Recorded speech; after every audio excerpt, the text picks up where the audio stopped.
Sacred Symbols, a PlayStation podcast, is brought to you by, well, you. If you want to learn how to support our show, go to patreon.com/laststandmedia.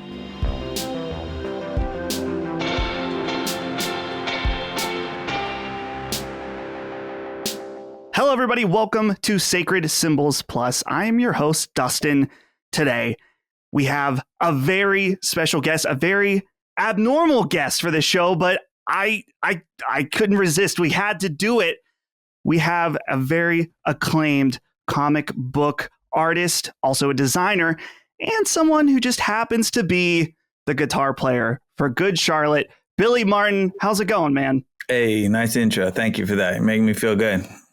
Good. Yeah. Well, hey, man, I'm so excited to have you on. I was just telling you the brief little before the show started. I was saying that we've never done an interview quite like this for Sacred Symbols Plus, but I know that you have a background in games, and I realized too, just doing some research, that Good Charlotte has like a long history of being in games too, and now it seems like you've like intersected with like just the nerd culture overall in general, like in a big way. Yeah, absolutely. I'm not ashamed of nerd culture. I just put like a bunch of tattoos and clothes on to try to make me look cool. But for sure, I'm all nerd on the inside. I love comics. I love sci-fi, fantasy, all that stuff. It's always been a big part of my life, even before music. Honestly, like I was watching movies and reading comics and drawing, and that was like kind of always what I thought I would do in life. And music came a little bit later. So yeah, that's definitely a big part of my life for sure. Yeah. And I guess for the audience, I'm trying to remember how we got connected a few months back, I think through Finn, right? Finn, yeah, for sure. Yeah, Finn. Yeah. Shout out to Finn. He's been on Sacred Symbols Plus before. It's been awesome. A while, but I'd love to get him on Constellation at some point. Yeah, I just did his podcast like a couple of weeks ago, actually.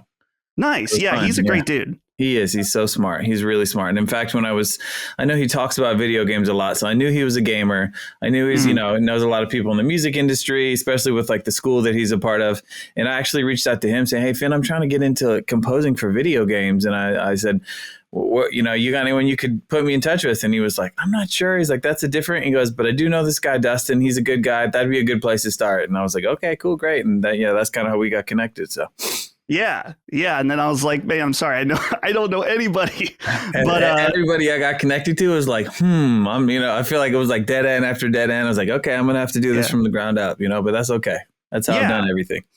So we'll definitely get into that. I want to start a little earlier though, because I think that one of the things about you that's really interesting to me is that you are clearly very multi-talented, and at some points in your life have had to make decisions about what you want to do. So it sounds like from what you're saying that starting out, you really thought that you were going to be doing art full time, but then you were also playing guitar and then had an incredible opportunity really early in life. So what was that like when it was like that pivot decision had to happen? I've always tried to just let my path kind of guide me, like usually one of the decisions is pretty obvious, like, okay, this is the right choice right here. But, from a young age, every kid draws as a little kid, every kid wants to sit and draw stuff. And I was just obsessed with it. Like I love Disney. Everything Disney just like gave me that special feeling, like anytime I was watching Disney, I was just like, this is so magical. And I would sit in front of the TV with like, pencils and paper, and I would try to just copy the characters off the screen. And I started thinking like, okay, my drawings like kind of look like that thing on the screen, maybe I'm okay at drawing. And, then I was trying to copy my favorite comic book artists and just getting better and better at drawing. And I thought, I'll go to art school and I'll go down this path, and that would make me happy. Like, I don't have any musicians in my family. I wasn't around any musicians. Like the playing music just didn't occur to me because it just wasn't around me. I thought, I'm not a musician, like that's what other people do. I'm an artist. But I loved music. Like my parents would say when I was a kid, like, I had like records of like Sesame Street and the Muppets and stuff like that. And I would go in and like put these records on, like I'm talking like actual records. I was born in 81, so there's still a little, spillover of some 70s records. And I would put the records on myself and put these big old headphones on and just get lost in these like songs from the Muppets and stuff like that. So music was just always there, but I didn't think about playing it until high school. like, it's a really random story. We had Spanish class. We had to do a project at the end of the year, a presentation. And I thought, okay, well, I'll draw a bunch of stuff on a poster board because I draw, and that's what I'll do. So I did my presentation, and another kid came into class with a guitar, and he was like, I wrote a song in Spanish. So, he started turning on like his distortion pedal and started hitting these power chords, and he was screaming about like tacos and burritos. And like, it wasn't a good song, but he did the assignment. He used X amount of Spanish words. He did something creative. And then the teacher's like, well, hey, since you have your guitar plugged in, what else can you play for us? And he's like, oh, he starts playing like Nirvana riffs and like all these like grunge stuff that I was super into at the time. And I thought like, man, this tangible thing of like, he's holding that song in his hand. Like these songs that I'm obsessed with, like he's like making that song come out of him. And it was like a total light bulb moment. Like, I want to make those songs come out of me. Like I went home that day and I was like, hey, mom and dad, like, I got to get a guitar. And they're kind of like, what? And I was like, yeah, I want to play guitar. And, so for Christmas, I got like the cheapest, crappiest guitar you could get and like just became obsessed, and then I quickly shifted gears. Like, okay, I'm going to go down this path instead. Yeah, it's funny how those things work out. So I was never had any kind of like big level of success with music, but there is something, I don't know, a lot of musicians say this, and it's like one of those things that's hard to quantify. Like once you start playing and are able to write a song, like obviously the first stuff you write is shitty and that's normal, but at some point, like you write something and you're like, I didn't even write that. That just kind of came out of me, and that's one of the things, man, I miss so much about doing music stuff. But I got to ask real quick, you mentioned the Muppets. I'm a big fan of John Denver and the Muppets, that specific vinyl. Have you heard that one? I mean, I know it, of course. I guess that's not one that I was hugely into as a kid, but of course, like I'm familiar with that one, Yeah. Dude, that one, I'm telling you, it still slaps. I'm going to have to go back and give that one like an adult listen, with a different set of ears. Right. Yeah. So moving on to like, when you started to end up, having this opportunity, because I listened to that interview that you just did with Finn, and you talked about how old were you when Good Charlotte was signed? 18, right? Yeah. Around that? Yeah. I was still a senior in high school. Yeah. Which I can't even imagine, just because at least for me, I was a moron when I was 18, and I spent 4 or 5 years of my life. I mean, that's like, I don't know, you're considered an adult when you're 18, but there's still so much growing to do as, as a person and professionally. How was that? I mean, just you kind of were thrust into a completely different world, like right when you hit that adulthood phase. How was that? It's hard. I think it's hard to realize what's going on when you're like in the middle of a whirlwind. Sometimes it's not till you step out of it, like later, to look back at what happened in that past year. And we're like, wow, like that was a crazy year. Like a lot of shit went down. And sometimes it's moving so fast. You wake up each day and you just do what's presented for you. But I wanted it so bad. I was just obsessed with just, music and being creative, and just like, I have to be creative for a living. Like there's nothing else that makes me happy.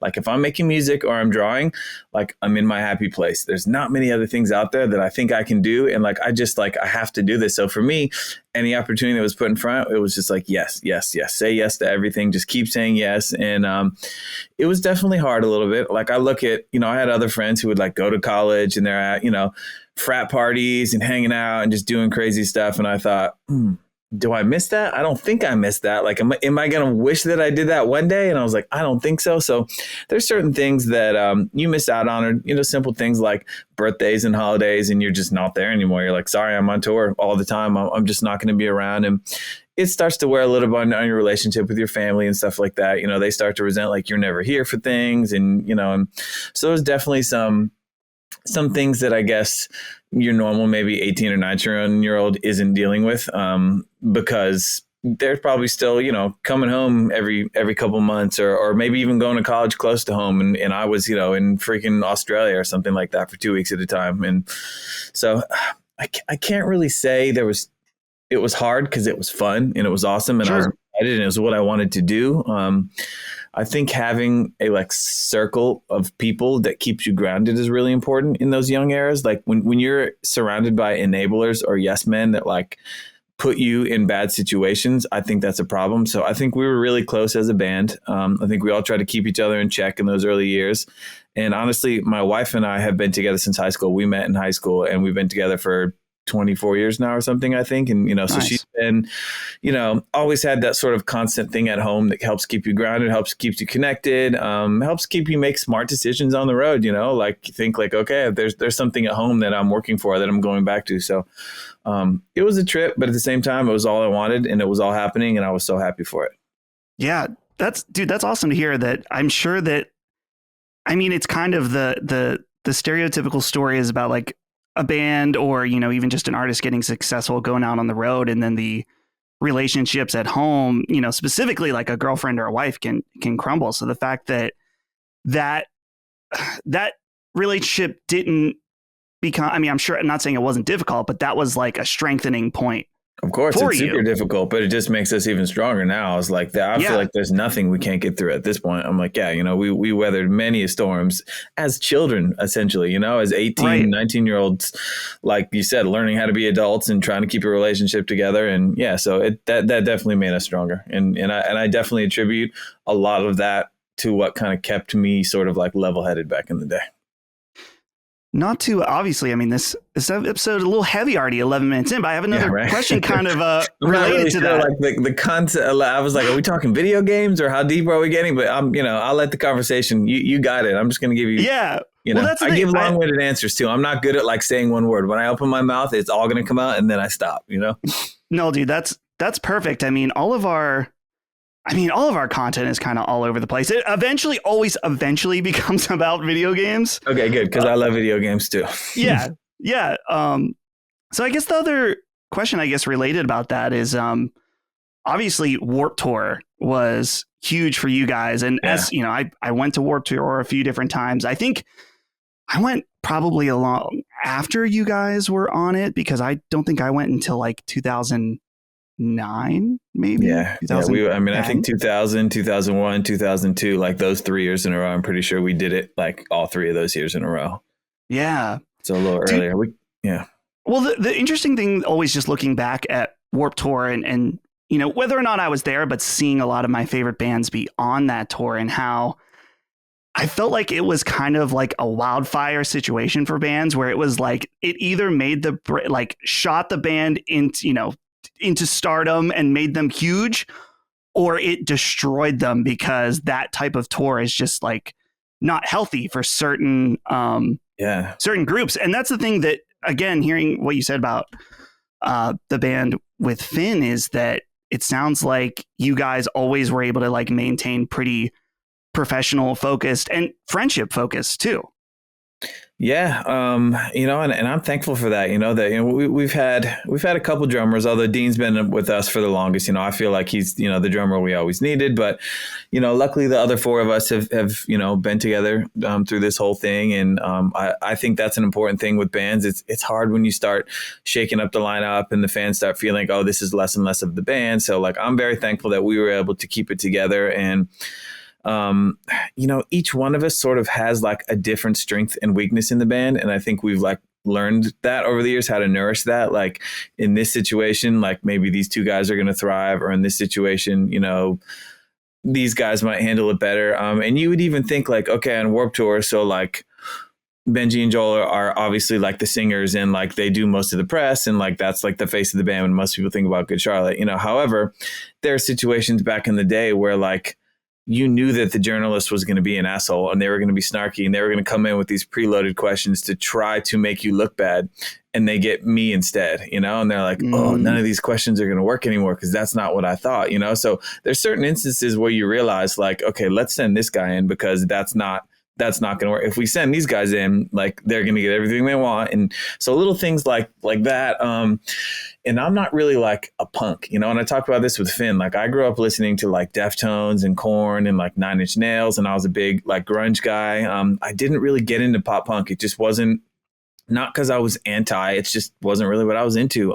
So when I started playing with Good Charlotte, it was fun because it was just different for me. I mean, I started playing with them because they were just my friends, and like I had a local band, and my band would play with Good Charlotte, and eventually they just kind of convinced me to come over. But so when I went on Warped Tour, it was like, it's a punk thing, you know? And I thought, oh man, I got to be on tour with like punk bands all summer. And I don't know anything. I don't know any of these bands on the tour. I'm not really fans of any of these bands. I think like Glassjaw was on it for a little bit, and I was so excited because I was like, yeah, that's one of my bands, you know? And I just like went to watch one band. But what I'm getting at is like people would come to do the press table. Like you'd go to the press room every day on Warped Tour, and like, this is the list of people who want to interview you, you know, and you'd go in and they just want to test your punkness all the time. Like, so like ask you questions and be like, busted, you're a fake punk, you know, like you're not really punk. We knew it, you know? Mm-hmm. And sometimes I would take those interviews because I'd go right away and be like, oh yeah, I'm a metalhead, you know, like I don't know anything about punk. And then again, they'd be like, kind of like, shit, these questions aren't going to work, you know, because he answered right. So I think that kind of stuff, you just learn how to work a band like that. Dude, it's so funny thinking back to that era in so many ways where there was so much of focus on like, are these guys sellouts or are they not? You know, do they know their shit? And it's funny now how that's one thing. I don't know. I'm again not like super into modern music or what the punk scene is like now, but it's like a lot of that stuff has just kind of faded away, and people realize like, yeah, that shit's stupid, you know? Yeah, like, yeah, I agree. I do think, I mean, it's funny. Like we just get all love everywhere we go. Like people are like, yo, Good Charlotte, man, I used to love Good Charlotte. And I'm thinking, did all these people really love it back in the day? Cause you know, it didn't quite always feel like that, but just, you know, whether it's like comments on the internet or when we meet people, like it's just all positivity now, you know? And I don't know if that's just the next generation is just a little more positive or a little more accepting, or sometimes time changes things. Like you think, you know everything when you're like a teenager, and then you grow up and you think like, oh, like I get what Good Charlotte was doing. Like, okay, never mind. Mm-hmm. Like, okay, it's different than I thought, you know? But I'm glad to see that there's a little less hate, you know. I'm sure there's always going to be those internet trolls who want to try to clown bands and, you know, and be that guy. But for the most part, I do think there's a little less of that these days. You mentioned about, you know, people interacting and talking about the band now, and you must be feeling higher than ever just coming off of a few weeks ago at When We Were Young. I saw that clip you posted that I don't know if that's someone in a hotel room that was showing the crowd for that. It was. Somebody sent me that video and I was like, oh my God. I was like, is this drone footage? And they're like, no, it's someone from a balcony in their hotel. And I was like, wow. Yeah. So yeah, how was that? Because I guess you guys, I think you had said that you hadn't been played together in like what, 4 years? Yeah, 4.5, something like before COVID. You know, we hadn't played. This is our first time playing. I mean, we did like a friend's wedding and like just a couple little things like that. But we hadn't really gotten in front of an audience like that and played. It was really fun. I had a great weekend. It was, you know, anxiety level was like through the roof. Like all of our families were there. Like people flew in, you know, like grandparents, aunts and uncles, like everyone who wanted to be there, all our friends. I mean, it was cool, but it was stressful. And I don't really get nervous before shows. Like I've been doing this for so long that I'm just really confident in what we're doing. But I was like borderline, like trembling before the first When We Were Young show. I was nervous. Like, God, it's been a long time. And you know, my kids are old enough to like know, like when they used to go to shows, they were kind of little and they were just there for the snacks. Like we just want to go backstage and eat all the food and stuff like that. They didn't really care about the music, but you know, now they're 11 and 14. I was like, okay, so they're like very aware, you know, and they're going to be like standing right there, you know, my family watching. And there's like a sense of pride. Like I want to make them proud. I want to do good for my family and stuff like that. And, you know, there's a lot of people at that show. It wasn't like just a quick warm up at a club. Like you go from not playing to being thrown in front of like a crowd like that. But like one song in, I was just kind of like, oh, yeah, you're like, I remember this shit's good. You know, like I miss this. This feels really fun. And I think I walked over to Benji like 2 or 3 songs in and I was like, yeah, I could do this again. You know, this is fun. And we were all smiling and everybody was just, you know, we had a great time. It was really good to be together. And it was definitely like riding a bike. We just snapped right back into it. I got to make it out to When We Were Young at some point, because they've done it 2 years now. Yeah, they just announced next year is the album. Yeah, did you see that, dude? I did. Yeah, that'll be cool. Yeah, I gotta make it out at some point. But man, that's I'm sure that was awesome, you know. And I like what you were saying about so your kids. I mean, growing up, they knew that you were in a famous rock band, but was this kind of the first time that they were able to see that materialized in, I guess, as older kids that kind of could start to understand like, whoa, okay, this is like a big deal, like actually real. Like my 14-year-old knew because he was probably like 9 or something last time we went on tour. And, like he got, he flew to London and saw us play like a massive show over there. But my 11-year-old who just turned 11, he was only like 6 back then. So I asked him, I was like, do you remember seeing Dad at a concert? And he was like, no, I was like, okay. So he didn't really remember. But he was all about music when he was little. He could play drums, and because he was around, he would go to the concerts when he was like 5 and 6, but not, like just being around it. He was all about music, and he had a really eclectic taste in music. Like he would have his iPad and he would put like the Beatles on there, and he loved like Whip It by Devo and like just weird stuff, like he had a really eclectic, and he would get behind a drum kit and like lock into the tempo. Like he just has like musical ability. But as he got older and he wasn't around concerts anymore, he just didn't care about music. He just totally like forgot about that. And I think this concert, like literally since the concert, he has like a playlist of all the songs we played live, and he listens to Good Charlotte like every day now. And he's just like, Dad, this song is really good. And you guys were so good. And he's like, and he was so impressed when I did like a jump, right? Like I guess he didn't think that was going to happen. And I came over, you having a good time? And he's like, Dad, you did a 360 jump with your guitar. And he was like, that was so awesome. Can you do it again? And I was like, okay, there's one more. Well, I was like, hey, I'm 42 now. I only have so many 360 jumps in me, but I was like, there's another one coming, So he was really sort of taken back by like, wow, that was crazy. And, that was awesome. That's what I want, Yeah, dude, that's awesome. I love hearing stuff like that. People, I don't know. I find this kind of modern where you think about all these like pop punk and emo bands that were, 20 years ago or 25 or whatever, young, and now they're all, have kids and families, and it's like, but we're still into the same music and doing the same type of things. It's just, different. Now. Yeah, and I think that's the best part of music. It's timeless. No matter how old you get, you can put that record on from when you were 15 and you're like right back there again. Yeah. Oh, yeah. I mean, I'm wearing my 20th anniversary Thrice shirt there. So I love that record, man. That was a great record. Oh, dude. I had to see them twice on the tour.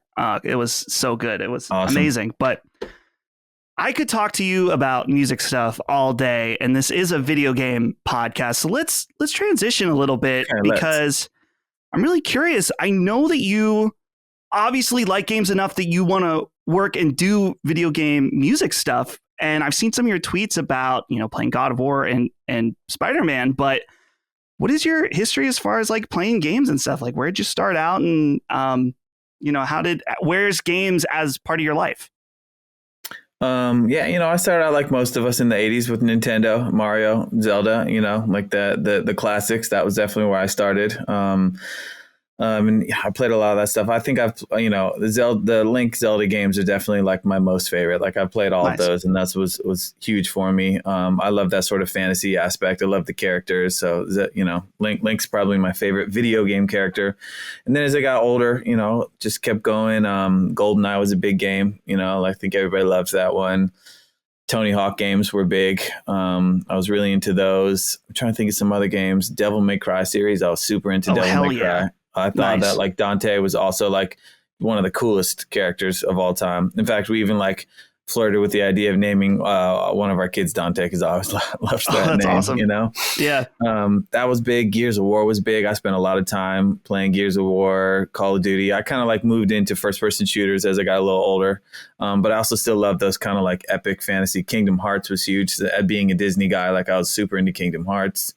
But yeah, I've always been, like a gamer. I was kind of like stay up late at night and playing till 3 o'clock in the morning, with my friends all through my 20s. And then when I had kids, that was harder because it's like, oh, I can't stay up till 2 a.m. because they're going to wake up at 5 a.m. and I've got to sleep at some point. So there was definitely a good chunk there where I kind of just gave up games for a little bit. And that was hard because I'd see new games coming out. I'm like, oh, I want to play these so bad, but I don't have time for video games anymore. And really it was COVID that brought them back into my life like big time, like when we were all stuck at home, I started playing some games here and there, and like Warzone was free and everybody's playing Warzone. I was like, all right, I'll check that out. And then actually like got COVID, right? Like I got sick, and my family's like, okay, you need to go in your office studio room and blow up mattress and you live in there for 2 weeks, And I was like, shit, I'm stuck in a room. I was like, what could I do? And I was like, what's something I've been wanting to play? And I was like, ooh, Elden Ring. This would be a good time to get into Elden Ring. Now you're talking my language for sure. For like the next 6 months, I mean, I beat Elden Ring all the way through. Like I beat the whole game. Like, I mean, I spent 6 months, every little weapon, every facet, like everything I could do. And I just was like, oh, that may be like my favorite game of all time. It was so good, and yeah. And then now, I got a PS5 recently. I'm cheap and I refuse for like that whole resale thing. I was like, I'm not going to StockX. I'm not paying more. I'm holding out till I can get the PlayStation. And so I must have got it a couple months ago or something. And I got the God of War bundle and just went right in. That was so good, so good. And I beat Spider-Man 2 yesterday. So, okay. Just finished that one up. So now I'm on the hunt. I got the new Call of Duty because that just came out too. And I love that. Right. But that's like, you can kind of just hop in and out whenever you want to play that. So I'm definitely on the hunt for what's my next new like single player game, So definitely looking for some advice on that. What am I missing? What should I play? Yeah, dude. Well, I mean, the fact you're into Elden Ring is already like that's top tier. That's the problem. You may have ruined things for your whole life. That's what I keep saying. Like what's that other one, Lords of the Fallen or something that just came out? Oh yeah, and I haven't played that yet. Kind of Elden Ring, but I'm sure it's just gonna fall short. Or like same with Baldur's Gate. I was like, ooh, maybe this one or something. I know a lot of people are into that, but I just keep thinking they're all gonna fall short. Like I played Hogwarts like right after it, thinking, oh, maybe this will fill the void, and I was like, this is trash. Like I can't even play this thing. Have you played any of the other games from Software? No. And I keep thinking that, but I also wonder, like, when you go older, like sometimes the graphics, the gameplay, it's not as good. And I'm afraid if I play older from Software, it's not going to hold up. But I have thought that, like, I haven't played Dark Souls, and then Armored Core too, right? That's a from Software game. Yeah. And that's new. It's opposite. It's very techy and stuff. So I thought that might be the one, but I haven't heard too many people talking about that, Yeah. So I'm trying to think because I mean, Elden Ring is when there's a buzz and everybody's talking about the game and like YouTube's going crazy and everyone's like finding the like I like being in it when it's like the hot game and people are talking about it. So, yeah, it's tough because you're definitely right in that moving backwards with From Software, it's definitely going to be very different because Elden Ring it's their first open world game and that's so much of it. It's so massive. It just their other games are much more. They still have amazing boss fights, amazing combat, but they are more, I wouldn't call them fully linear, but much more linear in general. Okay. Yeah.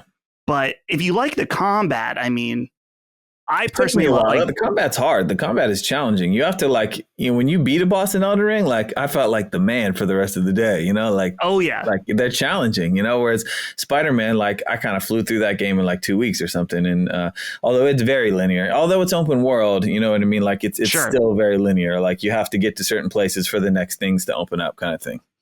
That's one of the big discussions we have on Sacred about open world games is that there's kind of like this old style.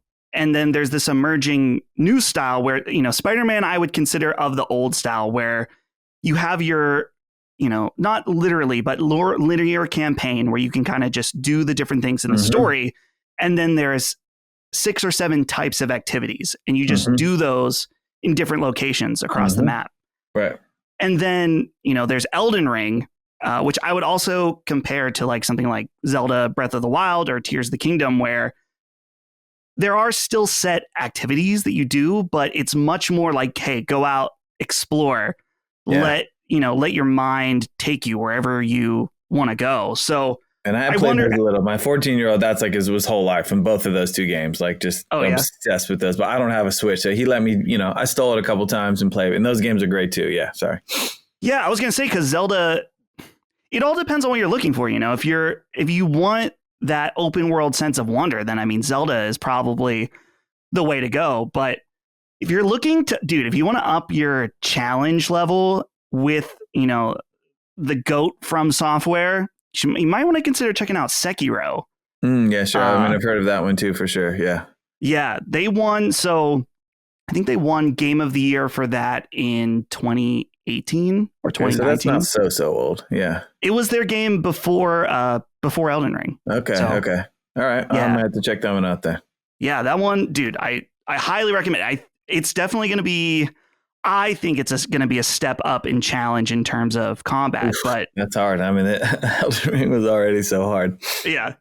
Okay, cool. So, Nice.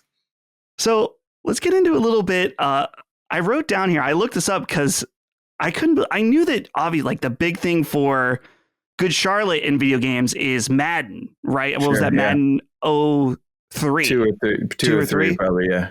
What was that like? What was that process like? Did you, did your manager or someone call like, hey, they want you to be in a video game? Like what, how does that work? I've always wondered from the band side, what is that like?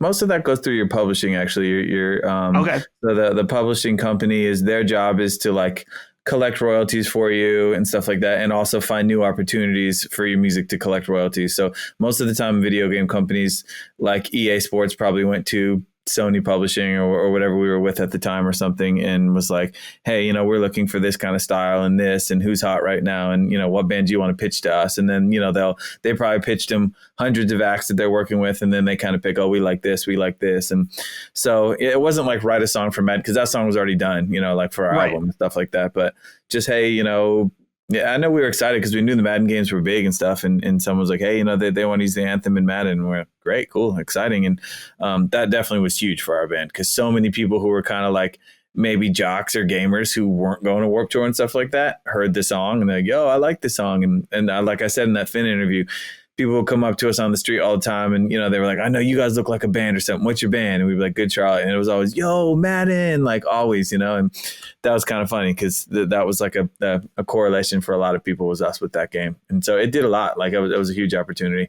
But now I guess after that, I don't know if you were going to get to this, was Donkey Konga.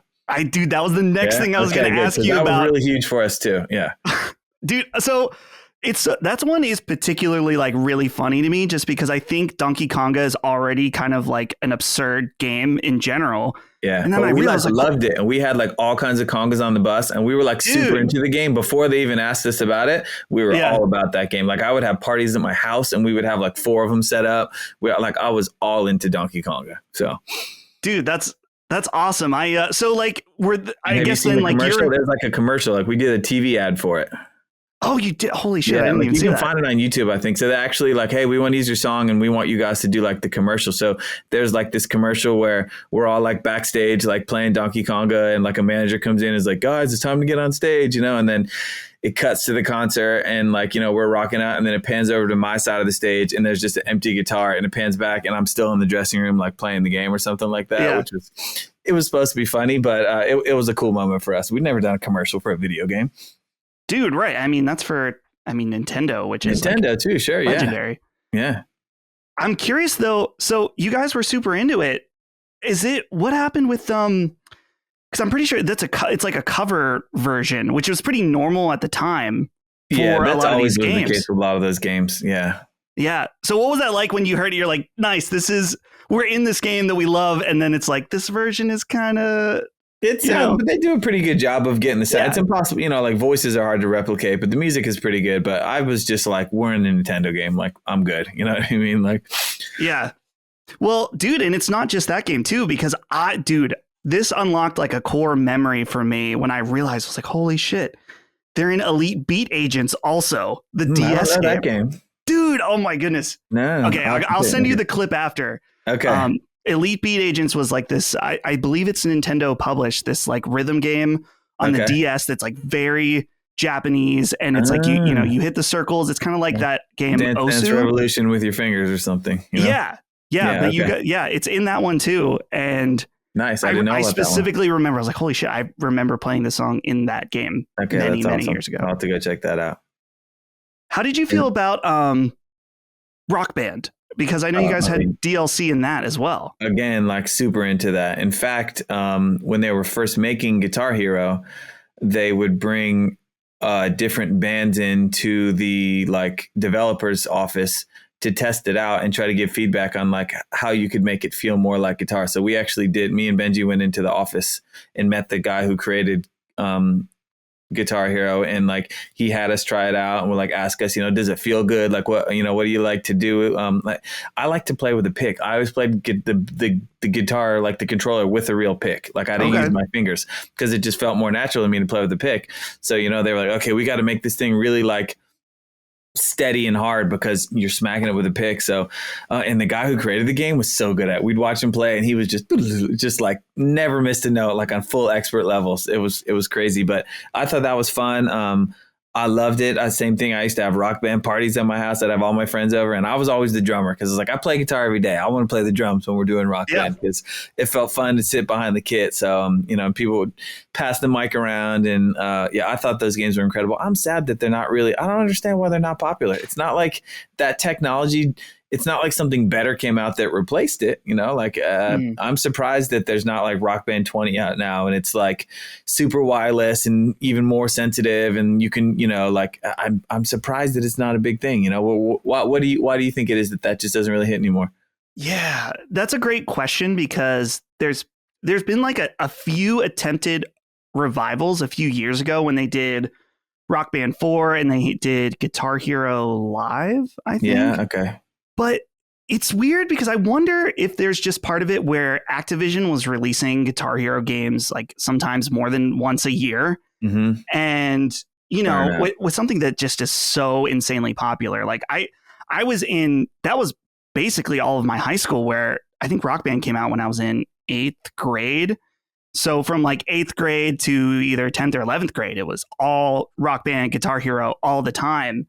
Yeah. And I think it's a matter of just like, man, how many plastic instruments can you sell to somebody before they're like, yeah, I'm kind of done with this. But the thing is, Billy, is that I'm at the point now where I'm like, well, fuck yeah, I want to buy another plastic instrument. I want that back. Like it's been long enough that absolutely, dude, I want to do that. But I don't know. I feel like there was a report a few weeks ago that someone was pitching a new Guitar Hero at Activision.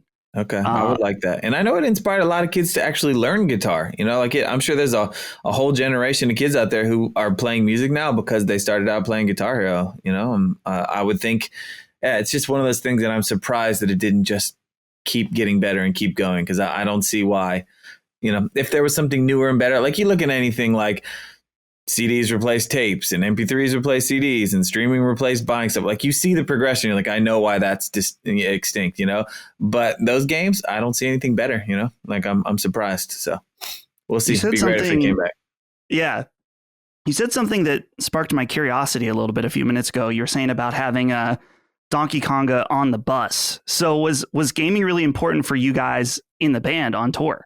Absolutely, man. So many times you're on like a 14-hour bus drive or something like that. You're literally on the bus for like 14 hours. And a lot of times you play the concert, you get on the bus at night, you sleep while you're driving and you wake up in the next city. Like that's the normal thing. So that's easy to pass the time because you're sleeping, you know what I mean? But there's sometimes where like you go from like one state to like a really far state and you have to have the day off on tour because it's a 14-hour drive. So you might wake up, drive 8 hours and wake up in the morning and you're like, okay, we've still got 10 hours to go. And you're like, oh, I'm literally just sitting in this giant thing with like 14 other people for 12 hours. So, you've got video games set up in the front lounge, video games in the back lounge. And like we played a lot of video games. I was doing like Wind Waker. That's the Link one where he's on the boat and stuff, right? Yeah. Mm-hmm.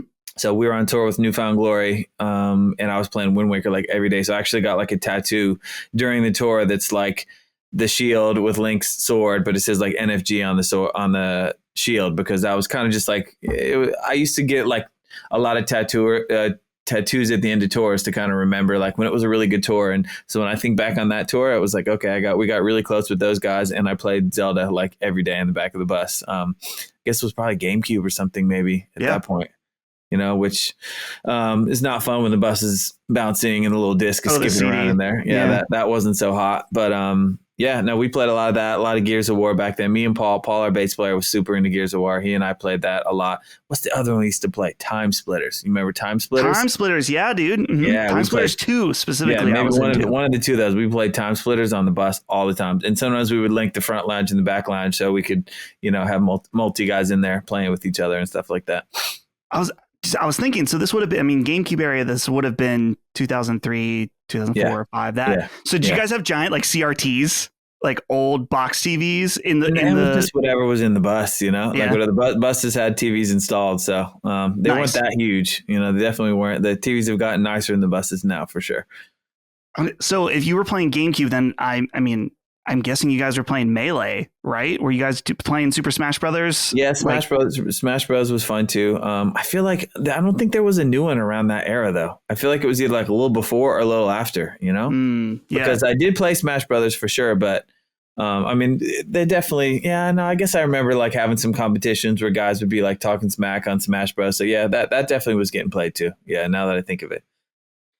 Yeah, dude, I love the idea, you know, playing Wind Waker in the back of a bus. Like that sounds like probably it's like, man, I don't want to be in the back of a bus right now. But at the same time, it sounds like super cozy to just be like chilling between cities playing Wind Waker. Like, it was a good I bet time. you those are some of the more fun, even though it's like, yeah, playing for thousands of people is probably the best memory. But the stuff in between, I'm sure, is also like, because you just don't know, you know, and that's actually what got me really back into drawing and stuff like that is those like just long times of killing time. And I thought, man, I used to be so into art and I kind of just gave it up for music.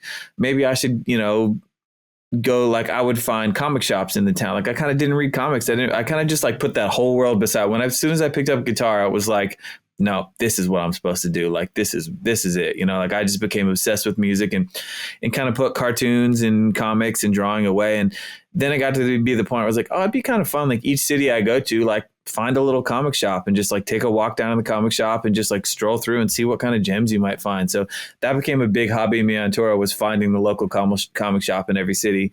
And, or, you know, like I'd be in Japan, I'd be in Denmark, I'd be in Australia, and I'd be like, I want to find the comic shop and go see what I could find. So I found a lot of really cool stuff like that and got me back into comics. And I would keep a sketchbook with me and I would just draw a lot on tour. And that definitely kind of got me back into it. But yeah, some of those downtimes, like you said, you play for like 1 hour a night and there's 23 other hours in the day that you have to figure out, what am I going to do? And sometimes you are literally sometimes the concert venue is right in the middle of downtown and there's tons of stuff to do. Sometimes it's like a concrete shed in a field, like 30, 40 minutes away from anything. And you're just like, oh, what do I do today? You know, like there's nothing to do. And that's the days where you just, you know, sit and game all day and you're like, I'm not mad at this. You know, I'm just playing video games and this is okay.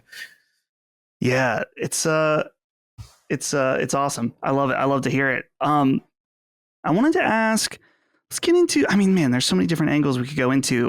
Let's talk a little bit more about gaming now for you, because I was, you know, checking out your YouTube channel. That's actually when you and I first got in contact, I was checking out about some of the like trailer rescoring. And right now, you know, music for video games is, you know, on the forefront of your mind. And I mean, particularly, I'm guessing Elden Ring. Absolutely. Was that a big part of that? Just because, I mean, the music in that is sick. Yeah. I mean, huge part of that. The whole time I kept thinking like, I sort of had this fear of composing. Like, you know, like everybody sort of like, I don't know if everybody does, but I do sort of think about my life in the future. Where do I see myself? And I kept thinking, man, when I'm kind of like older, gray hair, and then like can't stand on stage with a guitar for an hour, you know, like what am I going to do with my life? And I thought, like, I want to be composing for films and stuff. Like, that's where I see myself, like that chapter in life, like young chapter, go on tour, work your butt off all the time, have a family in the middle, you know, support your family, do things you love. And then your kids go off to college and you're old. And like, now what am I going to do? I'm like,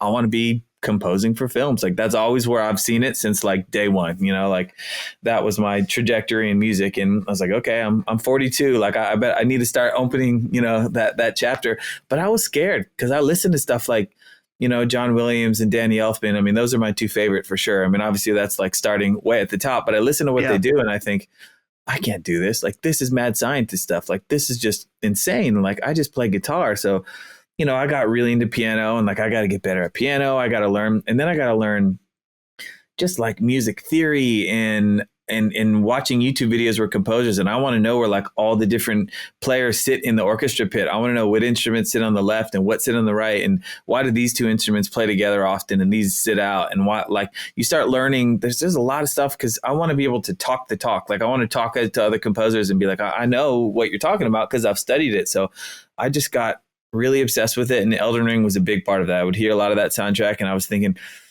okay, let me try to just mess around today and see what I could do. And the thing that it's daunting when you hear all that music, right? And you think, oh my God, this is like a 60-piece orchestra and like some crazy composer. But just take it one thing at a time. Start with the first note, the first melody, you know, whether it's like a piano or a violin and just come up with this one little melody that sounds really nice. Be like, okay, that's cool. Now let me stack like a horn on top of it, you know, and then I'll find some cool horn sounds. Okay, now I need percussion to get, and then you just start stacking and stacking and stacking. And then I hit play and I sit back and I'm like, I made that, you know, like what that, like that sounds like, okay, like maybe I can do this. And it's one of those things where I talked about this with Finn with a little bit. A lot of people are like, I'm going to do this, but you're never going to do this until you do it. You just have to kind of dive in. And like the first couple of things I do, like I'm sure the stuff that I posted composing wise on YouTube now, I'm going to look back in 5 years and be embarrassed that I posted it. But that's where I was. That was some of the first things. That's what I'm learning. And I started doing those trailers because I reached out to some other agents and stuff. And I said, hey, I'm looking for work in the industry. You know, you represent a lot of composers who I look up to, and here's some stuff I've done. And like, oh, this sounds great, but can you put it to film? And I'm like, I'm sure I could. And they're like, well, do it. And I'm like, well, I don't have a film to put it to. And they were like, figure it out. You know, like you're not going to get work until you can show that you can do it. So I started taking movie trailers, stuff that I liked. And I found a program that would take all the music out, but it would leave the dialogue in, you know? So I was like, okay, so I could still hear some of the talking bits. And then I would just rescore it like with my own music, and just make sure that the cues hit at the right point and that, you know, there was the right emotion in this, and just practice it. And that was a really good learning experience for me, just to see what it would like to put music to film. And after I did a couple, I was like, okay, like, and it gave me the confidence. Like, I think I could do this actually, you know, and it gave like me a little bit of a demo reel to show people like, here's what I could do. Right. Yeah. And I imagine that it's a lot of it when it comes to composing for something like that, it's like it probably is easy to do too much, you know, or too little. Like it's Absolutely. Like finding that balance where it's like you're not when you're writing for just music, so to say, for like a band or whatever, you're writing and that's like the primary focus of the medium. And so for something like that, you have to like really figure out, it's like, okay, well, I got to consider every visual element or pacing and stuff like that. It's probably like probably a healthy challenge for you who's gone Absolutely. From, you know, just that being the focus to being like, okay, I actually need to step back here a little bit. Right. Yeah. There's somewhat of a template for pop music. You know what I mean? Like sure. The guitars go here, the bass go here, the drums, make sure you leave space for the vocals. You're going to need a second harmony guitar part, like to create you know, just little like templates that you can start with, but obviously you break the rules, which is what makes music exciting. But with composing, it was different because sometimes, like you said, I would do too much. I'd come in, I'd find that kind of low register. Okay, here's the bass. It's like, now I need strings and pianos. That's my mid range. That's my guitar. And then I was like, now maybe I have like a flute lead. That's my vocal or my guitar lead. And then I'd bring the drums in and I would start building these tracks up like I'd be building up a pop or a rock song or something. Yeah. But then I'd go back and I'd reference stuff that I liked. Like, okay, what would somebody else do in a scene like this? And I'd listen to it. And it's like one single sound just like droning in the background that create. And I'm like, oh man, I have like 50 sounds going on. And like some of these pros, it's one sound, you know, or one like super, it's atonal. Sometimes there's no melody to it. It's just like a sound, you know what I mean? And I thought, okay, like it's not the same as pop music. Like it's totally different. And then all of a sudden that one sound would launch into like a 60-piece orchestra when something big happens in it. And so that is the crazy thing, is reading the scene, reading the moment, and you know, reading what does it need here? Not what do I think sounds coolest, but what does it need here? And I'm still totally learning that, because I'm by no means am I like a pro film composer or anything. I still feel like I'm a newbie. I have got a couple jobs, and I'm currently working on a couple different video game things right now. And it's been a learning process, but I'm feeling pretty good about what's coming out too. Like I'm feeling confident about it. So yeah, well, if I know that sometimes these things are secretive, obviously, but is there any stuff as far as your video game projects that you can talk about right now? Yeah, like one I can't, because I'm literally just wrapping a contract up for it, like as of this morning. Sure. So that one I can't. It's a mobile game that's pretty well known. It does well, so that I'm excited about. But the other thing I've been working on is this game called Piggy. It's part of Roblox. I don't know if you know Piggy on Roblox. I looked into this. That's been a thing for me in the past few weeks. I've been kind of investigating Roblox because I have kids. Like it's a huge part of my life, you know. But go ahead. Yeah, go ahead. Well, the thing that's so funny to us is that we're so focused on PlayStation, the hardcore space, stuff like that. And it's like a few weeks ago, we learned about Roblox coming to PlayStation. We're like, oh, cool. It's a big game, whatever. And I've kind of taken it upon myself to like, what actually is going on with this game? And so I remember you tweeting about this Piggy game, and I searched it up. It's like, oh, this guy has a lore video that has 5 million views. Exactly. Right. And we know nothing about it. Yeah. So this is a world that I'm currently learning about. I'd love to hear from you about this specifically, because it's when you hear, oh, it's a game within a game, it doesn't sound like that big of a deal. But then as soon as you go and you see the audience, like, holy shit, this is a very big deal. It's insane, and I didn't like, my kids were really into Roblox, and I'd watch it and I'd be like, I don't get this. The graphics look stupid. The games aren't fun. Like, how are you liking that? How is this more fun? I was like, you want to go play like PlayStation? And they're like, no, I want to play Roblox on the iPad. And they're just like using their fingers on the screen. And I'm like, oh, that's so like, get a controller or something, And they're just like, no, I want to play this. And I was like, okay, same thing. What is this? So I started researching, and like, it's a user-based game where like anybody can make a game and upload it to Roblox. Like, you could literally go into Roblox Studio right now and make a game with like your face all over it or something and just upload it, and anybody can try it out. And the more visits you get, the more you get paid. You know what I mean? So like creators, like sometimes it's like kids in high school who are just like messing around and making stuff and putting it on there. And these things are getting like millions and millions of plays, and they're getting huge paychecks, and it's funny because I think a lot of people think, oh, Roblox, it's a baby game. And I'm like, it's an introductory game for kids, but it's big business. Like, it's a real deal right now. And so this game on there called Piggy, it's like a horror based game. Not too far off, like in the world of like Five Nights at Freddy, or what's the other one, like Baldi's Basics, like sort of that sort of like era of like kids who are into those kind of games. A lot of like meme culture and weird stuff that like goes right over my head.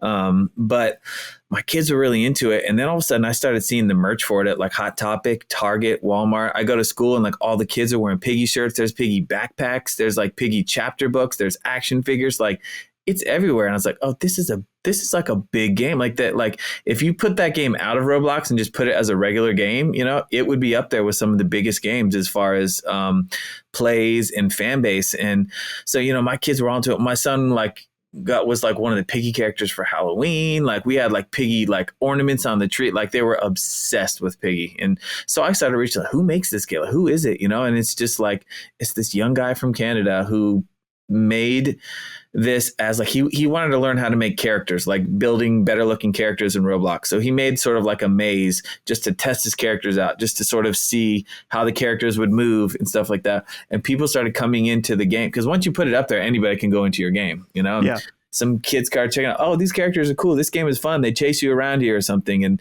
it went from like, oh, like 100 people are watching my game, and then like 1,000 people are watching my game. 1 million people are playing. Like, I've got to double down. And then he started adding things to it and really dove into the Piggy thing and created a lore and a story and built the game up.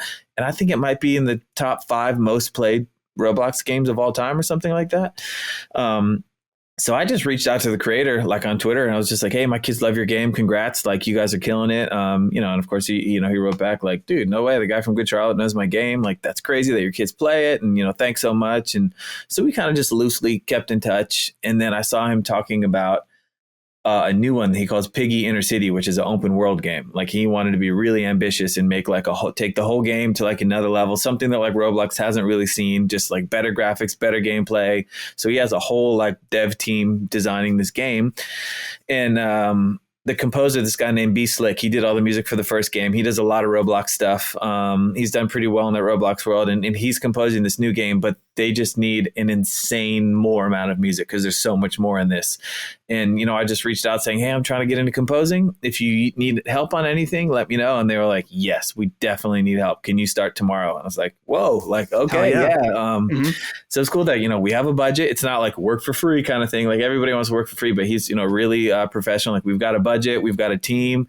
Here's a list of music we need. Here's references for all the styles we need. Like, just start checking them off. And like, I have had so much freedom with it. And I keep sending stuff in. I'm like, send me back notes, tell me what to fix. And he's like, it's perfect. Go on to the next one. I'm like, no. Like, I want feedback. I'm trying to learn here. And he's like, you're giving me what I want. So that's been a really great experience. I've done a ton of music for it. I'm not sure when it releases. I mean, I know they have a lot more work to do, but that was great. And again, like I've heard people say, you can reach out to people all the time. Like, Finn, tell me who to talk to. Dustin, hey, I'm a random stranger who doesn't know me. Tell me how to get, like, at the same time, you got to nurture your own relationship. So I started thinking, who do I know? Who's working in games? Who can I reach out to? And I hadn't talked to this guy in maybe a year and a half or something, and 2 years even, and just, hey, you know, do you need anything? And he's like, great timing. So that worked out really well. And since I've been posting about that, I've had some other game companies say, hey, we see you're doing this, and we've seen what you're posting. Are you available? And I was like, yay, you know, it worked. Like, that was the point, was putting stuff out there,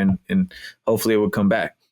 Yeah, man, that's great to hear. I love the idea, or just that, you know, sometimes it just takes like a little push of the snowball. And patience too, you know, like patience.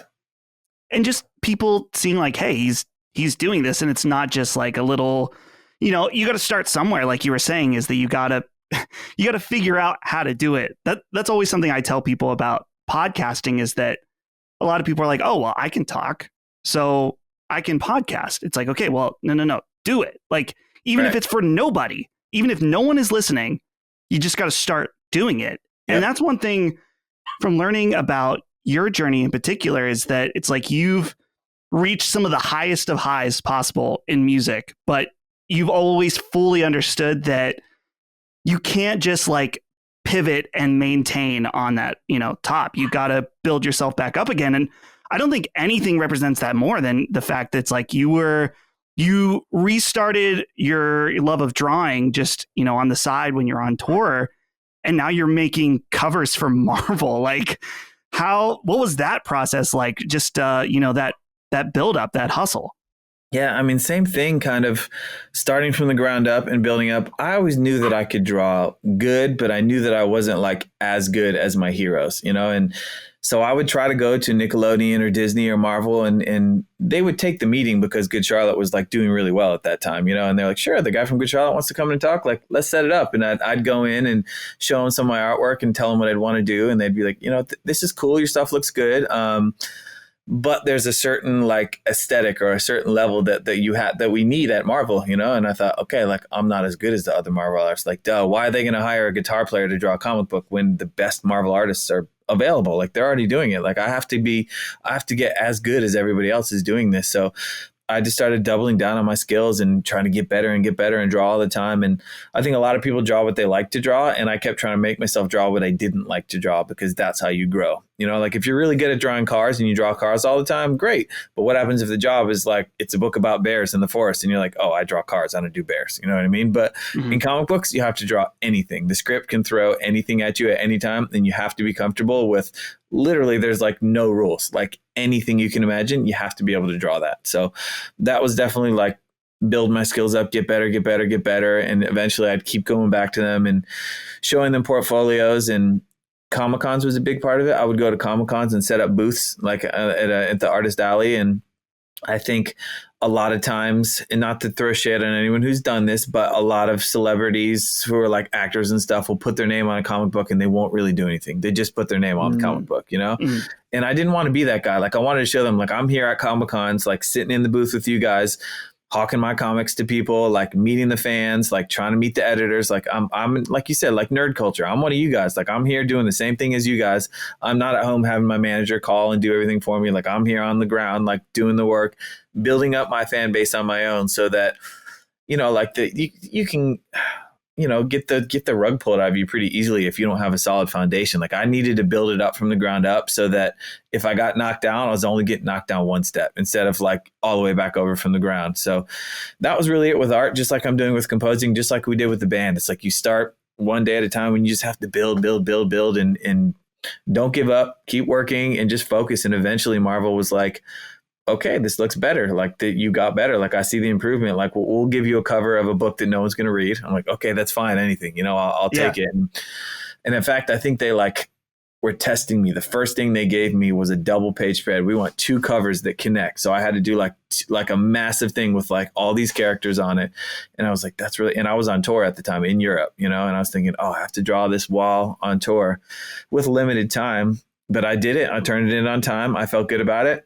And the editor was like, this is really good. If you want, I've got 6 more covers for you. And I was like, 6 more. And they gave me like X-Men, Cable, like they gave me big books, right? You know, so the first thing was try this out, and it worked well. And then, you know, I got offered some pretty good stuff, you know, and again, it was just having that relationship with the editors, and they're much more interested in the guy who turns the book in on time than the guy who draws really good and brings it in 2 weeks late, because then their boss is like, well, now the book doesn't get printed on time because the cover didn't come in on time, and now this artist cost me thousands of dollars and they're like, but wait till you see it, it's going to be incredible. They're like, I don't care. Like, that's not how it works. So like, work ethic is so important. Like, if someone says turn this cover in by this day, do whatever you have to do to get the book in by that day. And I did, in the middle of tour, like, I still found a way.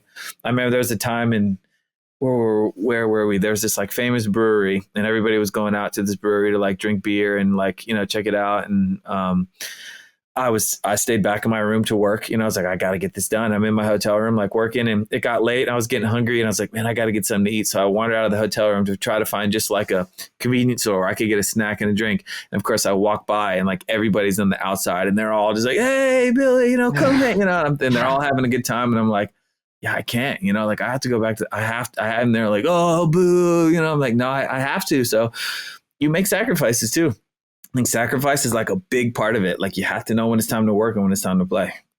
Dude, well, I guess when it comes to the creative field, no matter what, whether it's video games or comic book or music, the thing that has always been important to me, and this sounds like very much the case for you, is that obviously skill is very, very important, but there is always like an element of luck, right? Where you talk to the right person at the right time. Yes. And one of the key things is when you're given an opportunity, when someone opens the door open a crack and they let you in, you give them zero reason to ever let you out or to kick you out. Absolutely. Yes. Whether, yeah. Yeah. And in a situation like that, dude, I can't imagine the pressure of dude, especially because, so did you play a show that day, or was it just like a tour? Like, everyone's out having fun and you're like, well, I'm going to go draw alone in my hotel room. I mean, almost every day on tour, like, that's kind of what I would do, like I'd get off stage and I'd go to the back of the bus, and I had like a little sort of studio set up in the back of the bus, and I would go and I would work, like I spent every day off anytime I could, like always kind of, and a lot of times, like I was working on Ninja Turtles for Nickelodeon. So I worked on like the Rise of the TMNT show for a while. And those hours were weird because they would have like video Zoom meetings and stuff like that. And they'd want me to turn stuff in. And a lot of times, because I was in Europe and their meetings were here, like I'd have to wake up and work from like 4 to 8 a.m. or something like that, just to get the work in and turn in at the time. Cause like, oh, I can't work here because we have a meet and greet and then we have the show. And then I'm tired because it's like 3 a.m. I was like, I guess I could wake up early. So a lot of times I'm up like first guy in on the bus, like awake, like working like a regular 9 to 5 in the mornings, like early. Yeah. And then like I turn it off, I shut the computer down, and then I go in like, okay, now I got to go into the meet and greet and like sound check and like the rest of your day. And like, it definitely, like I was burning the candle at both ends, as they say, but like the opportunities were like, these are the two things I've wanted in my life. And like, they're both happening right now. Like, there's no way I'm saying no. So I just have to figure out. And the nice thing was, in like 2010, 12, somewhere around there, Good Charlotte took a hiatus. We took like about 4 years off, and wasn't really intentional. We all just had young kids. Everybody was getting burned out. We're like, man, we just want to stay home for a minute. Let's take a couple months off. A couple months turned into a year, 2 years. Next thing you know, it's been 4 years, and we've just been at home for 4 years. So that whole time I got to do like only art, where I was just super focused, and I learned how to work at like a good pace, how to get things in on a deadline. I learned like what the editors want, like what the show producers were looking for. And it was a great time of just really doing that. And then we decided, hey, let's get Good Charlotte back together. Let's go on tour. But like, I was like, I can't just tell all these people, hey, I quit all these jobs, because they were great, then it was tricky. Like, okay, now I have to learn how to balance both. But had I not had those 4 years to just like fully focus on it, I think it would have been trickier to figure out how to do both. And now I'm pretty good at time management, like understanding how to squeeze it all in. So with all of your art stuff, I mean, we talked about composition for games, but have you ever thought about doing like trying to work in the art department or do concept art or something for a game as well? Yeah. I mean, I've done a little bit, a couple like mobile game things here and there. I did some stuff for like a Nickelodeon game a while ago, and I'm super into that. I think a lot of those places, like, cause I work as a freelancer, so I don't work like full time in a studio or something. Like a lot of times studios will have their core team and maybe they'll be like, okay, we're feeling overworked. We could bring one outside guy in for like 3 months just to help bring some weight off the team. Or this specific project calls for a look that no one in-house does exactly. Like, let's bring some outside help in to bring it. So those are the type of jobs I'm looking for, is come in for a little bit, just help on the project, because like I can't really take like an in-office job where I have to show up 9 to 5 every day, because there's going to be things that come up where I'm like, I've got to show, like when we were young, something like I've got a rehearsal for a week and then I'm going to Vegas, and they'll be like, well, then you're fired because nobody else is doing that. You know what I mean? So that's a little bit of the tricky part. Most video games, I feel like, are very in-house. They have their team. But obviously, if any opportunity like that came up, I would love to do that. I feel like it's a little harder to get in on the game concept art as it is for me. A lot of music, I feel like, is more like outside. Like they don't always have their in-house music teams. So, but yeah, I would totally be into that. Yeah, man, that's awesome. And dude, I'm gonna have to get you in touch with Dagan, Colin's brother. He's an animator who he's told us a lot about like the hustle of animation, how it's like, well, you're working for Nick for 3 months, and then when the project's over, maybe you have some weeks off because you have no work, and then you're doing a commercial for somebody, and it's like, I'm sure extremely stressful to just be like, well, I know I've got this job for a little bit, but who knows what's after that? Hopefully it's not a dry spell, It's feast or famine. Sometimes I'll do that same thing where I'm like, okay, there's nothing going on with Good Charlotte. There's no like art jobs, like things are really quiet right now. I'm like, what do I do? And then you start to get nervous, especially when you got family to take care of and you're like, that's my job. Like, I got to figure this out.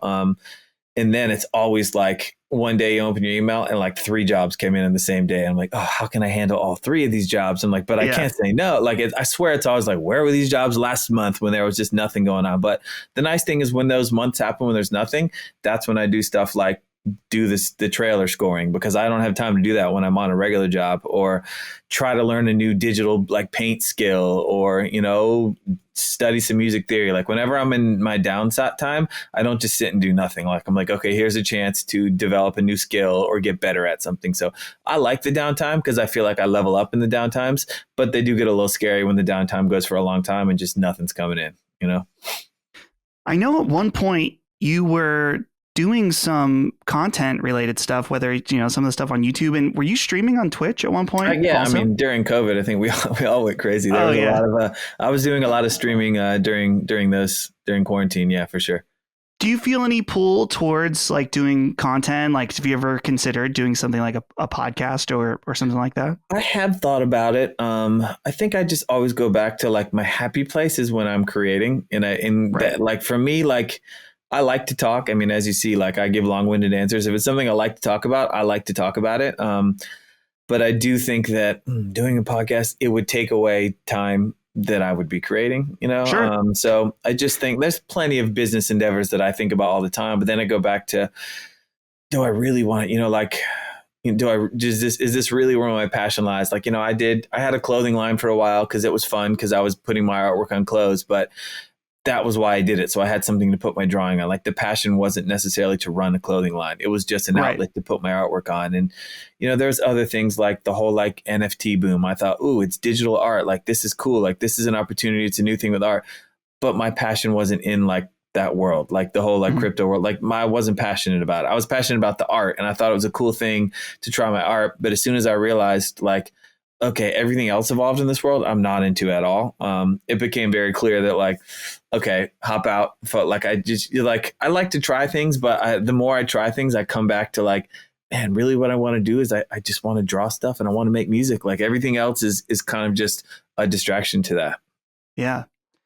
I guess to kind of start the process of wrapping things up, I wanted to ask you about just a little bit more about video game stuff. You said that you're just off the heels of Spider-Man. Yes. Right?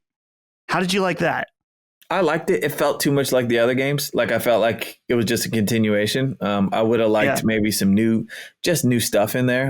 But I think that happens a lot with sequels. But the gameplay is great. I played like from the very first PS2 Spider-Man, like all the way through. I played all of them. Just the freeness of just leaping off a building and just flying around and doing whatever you want. Like the mechanics are amazing in that game. So that part of it was really fun. The storyline was good.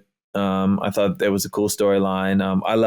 It's hard to pick if I like Peter or Miles better these days. They're both like such great characters, especially with the Spider-Verse movies. So I think everyone fell in love with Miles. So it was cool that both Spider-Man were in there, and it was fun because my 14-year-old would come downstairs and be like, Dad, can I take your PlayStation? And I'm like, oh, get your own, and he would like steal it, and because he wanted to play Spider-Man too.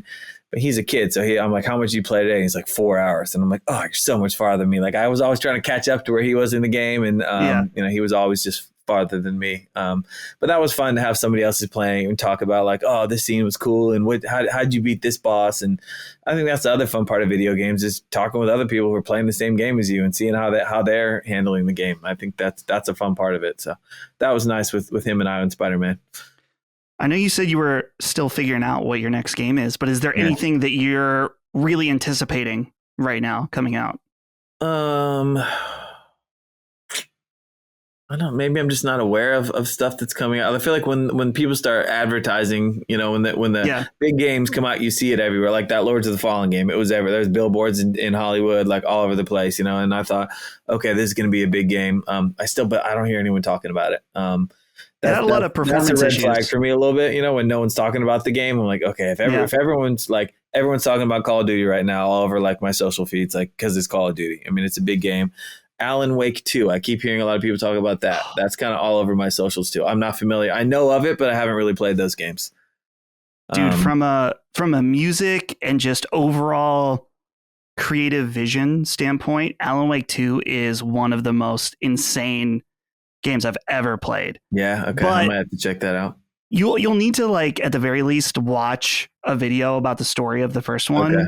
Okay. There is like a remastered version on PlayStation 5 that you could play. Okay. But man, I just from like a visual perspective, even alone, it is really, really stinking cool. Yeah, that's what I need. I need the games that are like next level at this point. You know what I mean? Like retro throwbacky games are fun for a minute, but I'll get over them after like a day or two. I'm like, oh, this feels good. This is fun. The game mechanics are really basic. But I feel like I'm not going to invest like 3 months into like a retro feeling game. Like I need something like God of War or Elden Ring that's just like gorgeous and they put everything into it. The soundtrack's top notch, the graphics, the mechanics. I like games where you're like leveling up your weapon or getting new skills, kind of like you're always striving for something to get your character better. I think that kind of stuff is fun. I'm trying to think what other kind of new, like I saw the Game of the Year awards came out and I thought, okay, right. I think it was Alan Wake was on there, Zelda was on there, like the new Mario Brothers was on there, and I saw Baldur's Gate was on there, and I thought, okay, maybe that one is something I could check out. But have you played that? Yeah, it's amazing. It's probably going to be my game of the year. Okay. But it's not a type of game that I'm normally used to playing. So it is. I love RPGs. Is it where you like tell your character what to do and then it fights for you kind of thing? Yeah. Okay. Yeah. See, those games aren't my favorite either.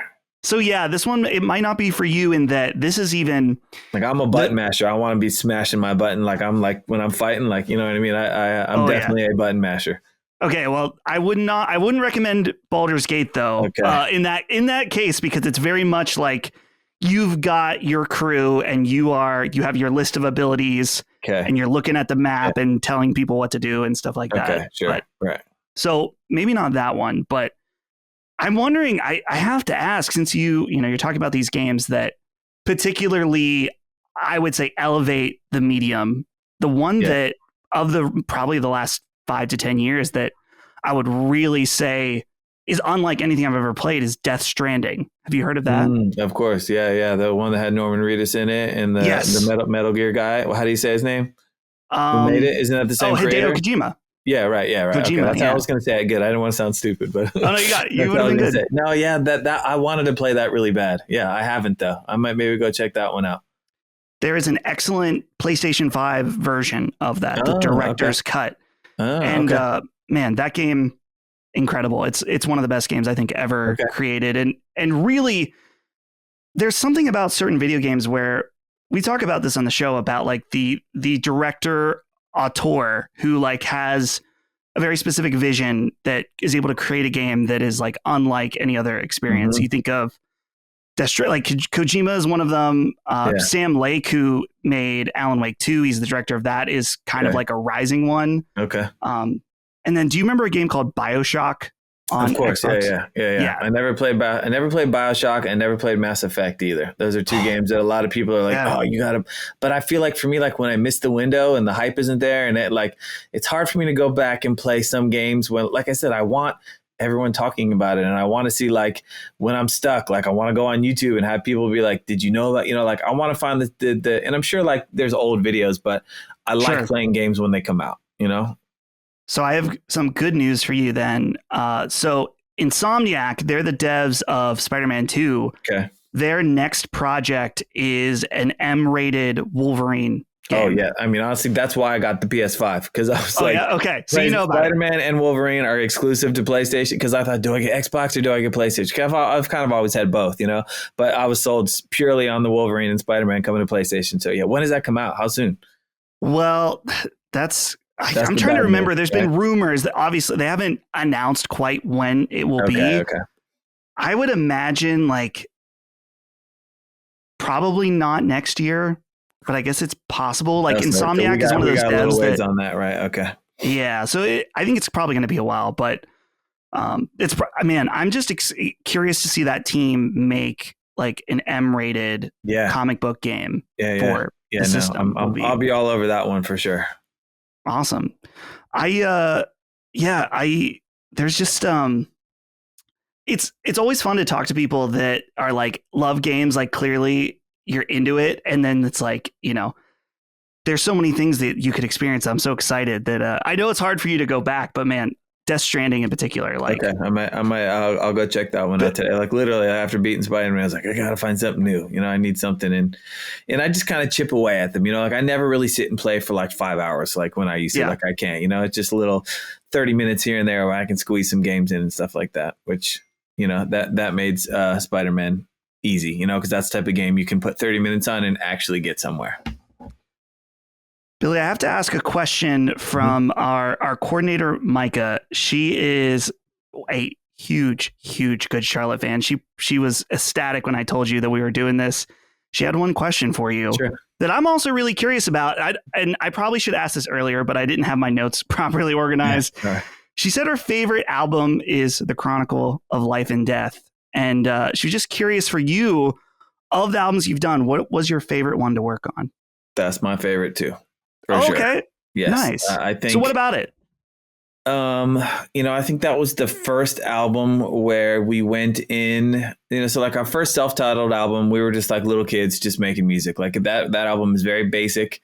Me and Benji essentially play the same guitar part. Like we're just doubling each other. Like there's not that much texture as far as like playing different stuff. Like it's the production is very simple, but that we were a simple young band. Like that's just what it sounded like. And then the second record, there wasn't a ton of pressure because the first record didn't really hit. Like the one that had, like our first album, it did okay, but it did not have a smash radio single. It didn't sell millions of records. So we went into making The Young and Hopeless. There wasn't the pressure of, you have to top that, so we just went in again to make another record and we had these songs, but things were a little bit more, we were better players. We'd been on tour for 2 years. So like we knew how to play a little bit. So we kind of knew like we could add a couple more things, more layers to the songs. And that's the ones that had like the anthem and young and Lifestyles and Girls and Boys. And obviously that was the record that hit for us. That was the one that like really took off.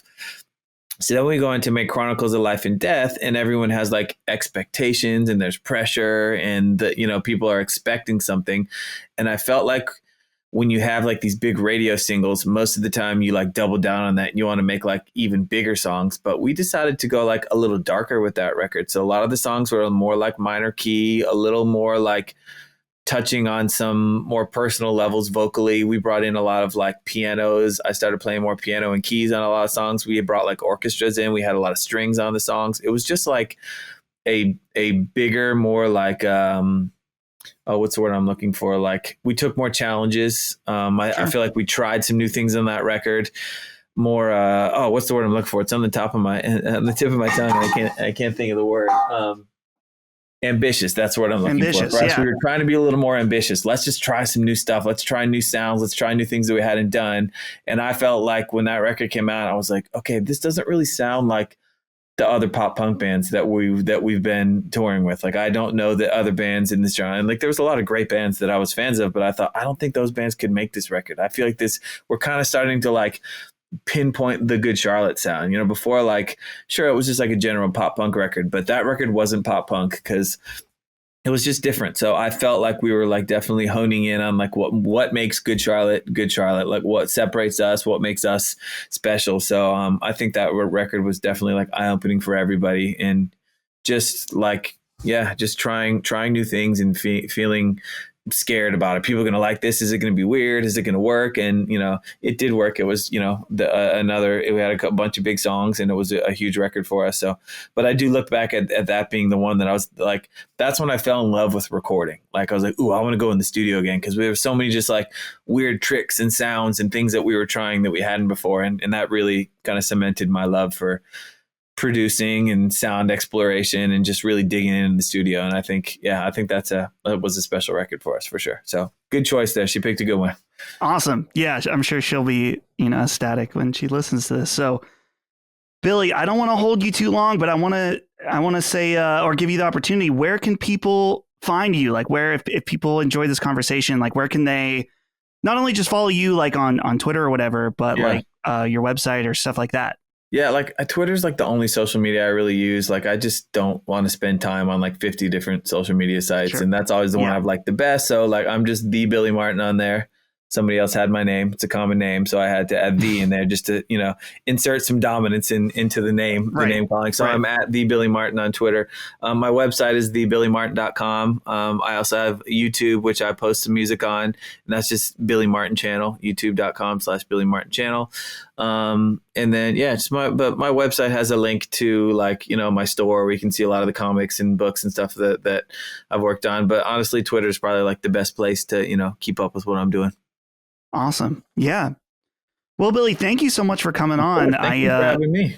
Yeah, this has been awesome. I love like I said at the beginning, I love the idea of talking to musicians and other people that are just like totally you wouldn't expect to be on a gaming podcast for an hour, but clearly love the medium and stuff like that. You know, like I get podcast requests often, and like sometimes it's just the same. I feel like I've already done that podcast 10 times. I just don't want to do that one. And I'm not trying to be mean to people when I don't do their podcast, but like, I'm a huge fan of Finn's. I've been watching Finn's forever, and Finn's like, you want to be a guest? And I was like, absolutely. Like, I love your podcast. And he's like, you want to come on a PlayStation podcast, talk video games and video game music? And I was like, yes, like that's new. That's different. Like, that's fun for me. So, yeah. So I appreciate you having me come on. It's fun to do something different. Awesome, dude. Well, thank you everybody to our audience out there for listening. This is first for our Patreon audience, and then it will go public shortly after. So thanks, everybody. We appreciate you. We'll be back with more episodes, and make sure to go give Billy a follow and let him know you enjoyed the episode. So until next time, we'll see you guys later. Bye. Sacred Symbols, a PlayStation podcast, is a product and trademark of Last Stand Media and Collins Last Stand LLC, and is proudly recorded in the USA. The show is conceived by, is written by, and is directed by me, Colin Moriarty. My co-hosts are Chris Raygun Maldonado and Dustin Furman. The show is produced by executive producer Dustin Furman. It's edited by associate producer Ben Smith. All of Last Stand's theme music is by my best friend, Ramon Narvaez. As you know, all of Last Stand's shows, including Sacred Symbols, are fan-funded on Patreon at patreon.com/laststandmedia. The following names are at the producer level on Patreon, our highest tier, and we're grateful for your thoughtful and kind contributions to our independent endeavor. Thank you.